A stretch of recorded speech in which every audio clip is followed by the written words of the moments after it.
Morning सगळ्यांना. कसे आहात सगळे? स्वागत करते तुमच्या सगळ्यांचं माझ्या किचन सवंगडी आणि मी या चॅनलमध्ये. आता वाजलेले आहेत सकाळचे 8 आणि 8 वाजता मी माझं सगळं आवरलं, मुलांचा डबा केला, मुलांना पाठवून दिलं शाळेत कॉलेजमध्ये. माझी अंघोळ वगैरे उरकून मी आणि माझी मैत्रीण आम्ही चाललेलो आहोत मॉर्निंग वॉकला. तर खूप छान असं प्रसन्न वाटतंय सकाळी आणि मॉर्निंग वॉक करून आलो ना खूप छान असं फ्रेश आणि एनर्जेटिक वाटायला लागतं. तर इकडे आम्ही आलेलो आहोत मॉर्निंग वॉकसाठी. जवळपास तासभर आम्ही वॉक केला आणि मग घरी आलो. तर आता हे डायरेक्ट मी संध्याकाळचं तुम्हाला दाखवतेय, कारण की मग सगळंच मला दुपारी दाखवायला जमणार नाही. दुपारचं सगळं रुटीन आणि सकाळचं सगळं रुटीन. आता हे डायरेक्ट मी संध्याकाळचं दाखवते. संध्याकाळचा माझा क्लास झाला आणि आता इथे ना मी सोफ्याचे कव्हर झटकते. 4 ते 6 क्लास होता.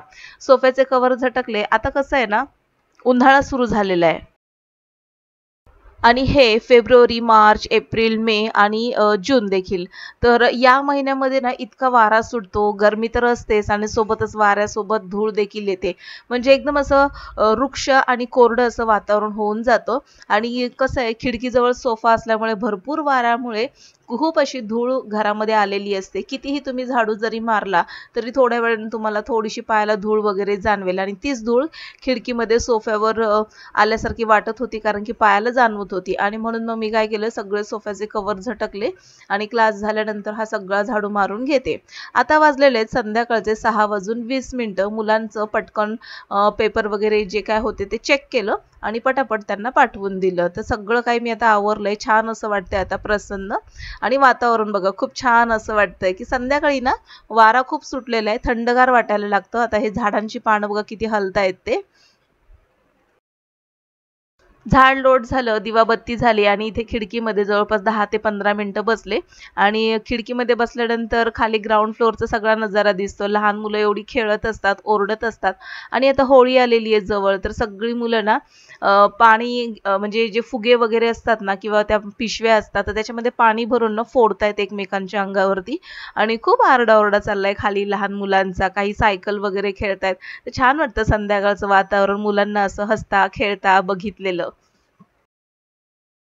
इथे मला एक आवर्जून सांगावंसं वाटतं, आता कसं आहे, एक्झाम पिरियड सुरू झालेले आहेत, म्हणजे 10वीच्या एक्झाम चालू आहेत आणि आता त्यांच्या एक्झाम झाल्या की लहान मुलांच्या देखील एक्झाम सुरू होणार आहेत. तर माझ्या क्लासमध्ये ना आता सगळ्या मुलांच्या परीक्षा चालू आहेत, रिव्हिजन चालू आहे. रोज टेस्ट देतात मुलं आणि रोज त्यांचे पेपर चेक करते. तर बऱ्यापैकी ना सगळीच मुलं तयारी करून येतात, पण थोडंफार काही चुकलं किंवा मग त्यांना काही आठवलं नाही तर मग ते ना थोडंसं असं चेहरा पाडून बसलेले असतात. पण तेच क्लास सुटल्यानंतर संध्याकाळी खिडकीतून मी त्याच मुलांना जेव्हा खाली बघते ना, इतके म्हणजे आरडाओरडा करत असतात, सायकल वगैरे खेळत असतात, फुगे पिशव्या एकमेकांना मारत असतात. तर त्यांची ही गंमत बघून मला देखील थोडंसं बरं वाटतं आणि हसू देखील येतं.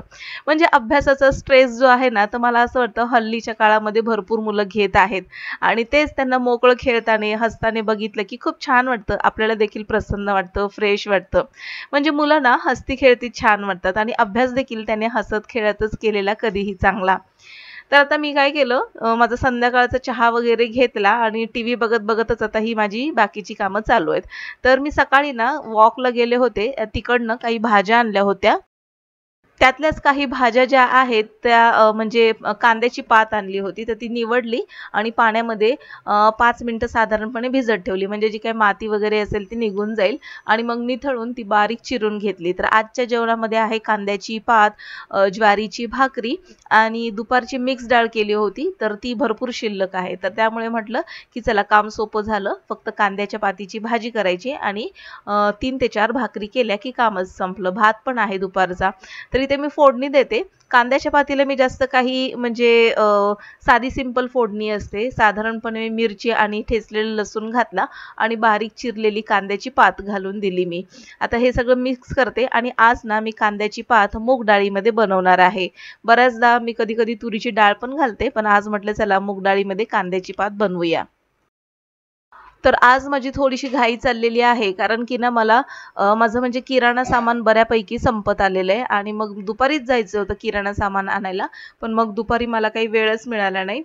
कसं असतं, थोडंसं एडिटिंग करावं लागतं, त्याच्यानंतर व्हिडिओ वगैरे शूट करावे लागतात आणि त्यातच क्लासेस असतात, घरातलं काम असतं, आपली स्वतःची मुलं त्यांची एक्झामची तयारी करून घ्यायची असते. तसं बघायला गेलं तर माझा क्लास जो असतो ना, तर माझ्या क्लासमध्येच माझ्या लहान्या मुलाला बसवते आणि त्याचं देखील त्या मुलांसोबतच घेऊन टाकते. त्यामुळे मला एक्स्ट्रा जास्त काही जरी त्याला वेळ द्यावा लागत नसला तरी देखील थोडीफार रिव्हिजन घ्यावीच लागते. कसं आहे, पॅरेंट्सने ना थोडंफार लक्ष हे देणं गरजेचंच आहे. तर आता इथे मी काय केलं, भाकरी करते आणि तेवढं ते माझे मिस्टर आले आणि त्यांनी ना बदाम आणले होते. मला वाटतं ते ग्राउंडमध्ये ना बदामाचं झाड आहे आणि तिथे बॉल लागला वाटतं झाडाला. तर तिकडनं ना 4-5 बदाम असे मस्तपैकी खाली पडलेले, तर त्यांनी पिकलेले बदाम आणले होते आणि त्यातले 2 ते 3 बदाम मला दिलेले आहेत आणि छान लागतात बदाम खायला. कोणी जर खाल्ले असतील असे हे बदाम झाडाचे ताजे फ्रेश, मला कमेंटमध्ये नक्की कळवा. खूप छान आंबट तुरट अशी चव असते, गोडसर साधारणपणे. तर यांना मी म्हटलं की दुपारी काही वेळ भेटणार नाही मला किराणा सामान वगैरे आणायला, तर संध्याकाळी मी माझं पटकन आवरेल आणि जवळपास 8:30च्या आसपास आपण किराणा सामान घेऊन येऊ. तर मग म्हणाले ठीक आहे, मग तुझं आवरून घे, मग मी इकडे पटापट आता स्वयंपाक करते. तर मिक्स डाळ होती आणि आता भाजी आणि भाकरी झाल्या की किचन वगैरे आवरून भांडी वगैरे आवरून आम्ही लगेचच किराणा सामान आणायला जाणार आहोत. तर इथे भाकरी वगैरे करतीये आणि बाजूला भाजी देखील शिजतीये आणि सोबतच माझं तोंड देखील चालू आहे, म्हणजेच मी राजगिरा लाडू खातीये. तर आता इथे भाकरी मी घालून घेतली.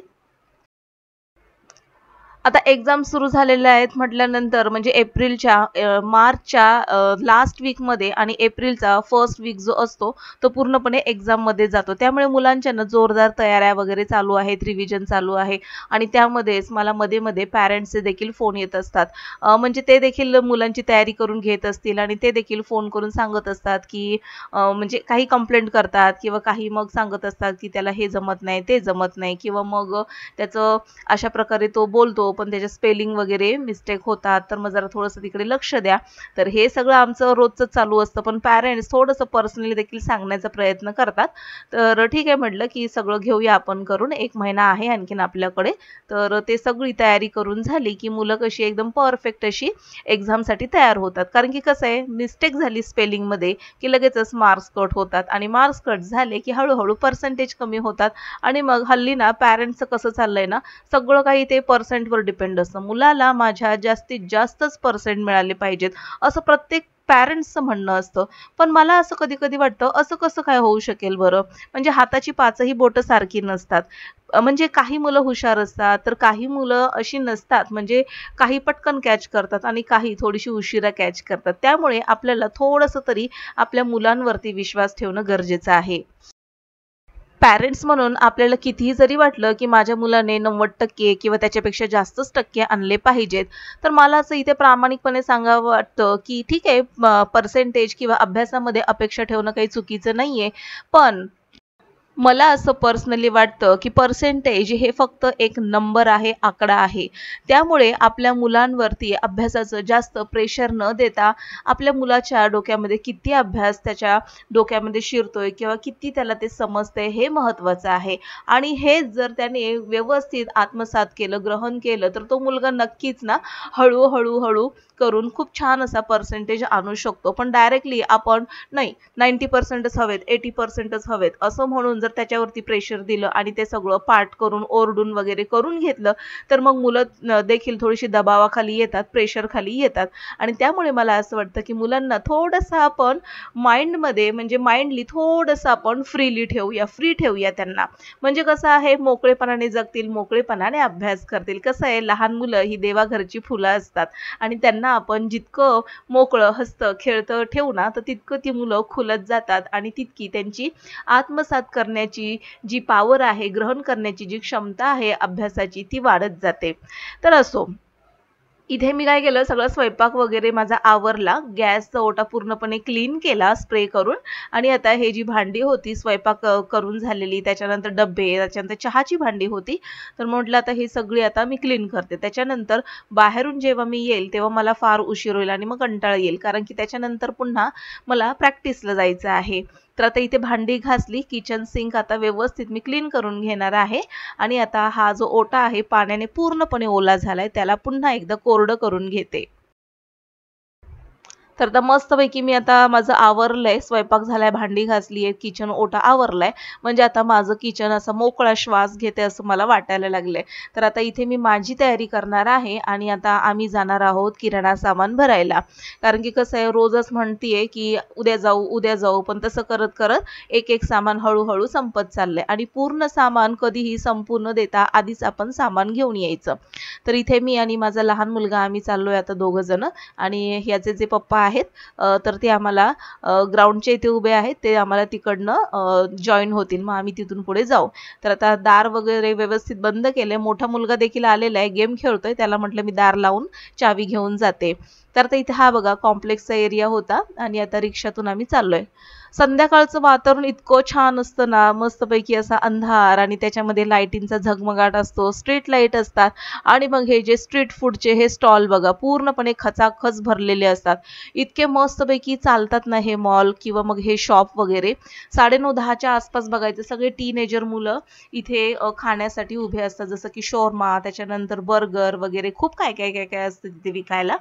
तर इथे मी पोहोचलेले पटेल मार्टमध्ये आणि इथे आता माझी तयारी लागलेली आहे, काय काय सामान घ्यायचंय. तसं बघायला गेलं तर सामान काय घ्यायचं याची मी आधीच घरातून लिस्ट करून घेऊन जाते. तसं जर केलं तर आपल्याला गरजेचं सामान जे आहे तेच ट्रॉलीमध्ये पडतं आणि जे नको आहे ते सामान आपण एक्स्ट्राचं घेतलं जात नाही. तर इथे कोणत्या प्रोडक्टवर किती डिस्काउंट आहे ते बघून मी इथे सामान ट्रॉलीमध्ये टाकते. तर आजच्या व्लॉगमध्ये इतकंच. जर तुम्हाला माझे व्लॉग आवडत असतील तर नक्कीच लाईक करा, शेअर करून सबस्क्राईब करा. पुन्हा भेटू नवीन एका इंटरेस्टिंग व्लॉगमध्ये. तोपर्यंत बाय बाय.